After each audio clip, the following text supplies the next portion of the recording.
Om Shanti. Om Namo Bhagavate Vasudevaya. Welcome to another Yoga Small Talk, and we continue with 7 minutes Bhagavad Gita a day. We are reading from chapter 6, the Yoga of Meditation, and we have reached verse 19. As a lamp placed in a windless spot does not flicker, to such is compared the yogi of controlled mind, practicing yoga in the self or absorbed in the yoga of the self. Swami Sivananda tells us in his commentary, this is a beautiful simile.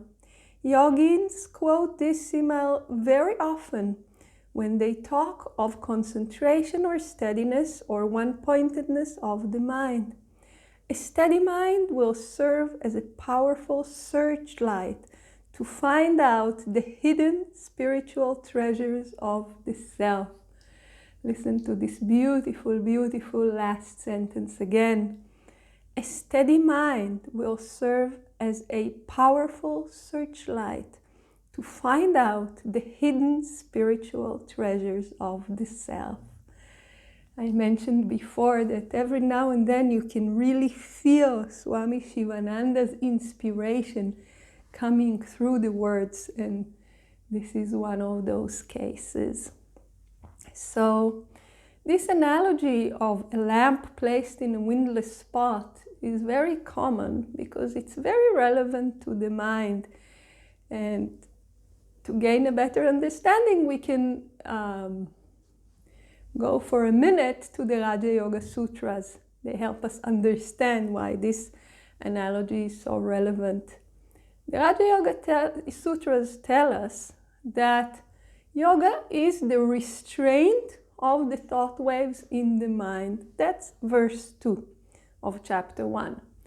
And then in the third sutra, we hear when this happens, when the thought waves are restrained, then the yogi can rest in its true essential nature.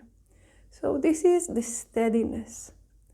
But, tells the Sutra 4, when this is not the case, each and every thought wave pulls us and we identify and go after it. How does that work in the analogy of the flame? So we can sit in a room and not feel even the wind. But this flame of the lamp is so delicate that every little touch of wind will move it. If the wind is mild, it will move a little bit and steady again. If the wind is strong, it will move a lot. We know this. We put a candle in a windy room. If it manages to hold on to the fire, you will see the flame going like this, right? Because the flame takes the shape of the wind. And this is the case with our mind. With our identifications, we take the shape of the thoughts. And this is very, very, very, very subtle. It's not like the senses that are gross, so we smell something, we see something. You know, it's hard to move. We touch something. The mind will move even with the slightest wind. So even with the slightest thought, as long as thought waves are there, the mind will move. Gradually, with the practice, we make those movements fewer and fewer and weaker. But the mind will move. And it will not only move, it will take the shape of the wind in the analogy and of the thought waves in reality. Because, for instance, when a thought of anger comes to our mind, what do we say? Usually, right? Oh, a thought of anger came into my mind. Oh. We say, I am angry. When a thought of sadness comes into our mind, what do we say? This thought of sadness, I should inquire where it came from. No, we say, I am sad. And of course, when a happy thought comes into the mind, I am happy. So first, yogis tell us you should discern, you should not identify. But our ability to just discern by forcing our mind or by trying to train our mind not to identify on an individual basis is limited, because at a certain point, the thoughts, or the wind, if you will be so strong that the mind will go after it. So what do?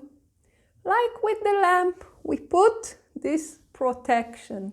So the yogi will make an effort to protect the mind by proper association, by reducing the things that can take the mind in undesirable directions to the practice. So it's undesirable association, improper food, as we said, practices that do not follow the principle of moderation, all those things that can take us out of balance. So first we try to protect this precious flame.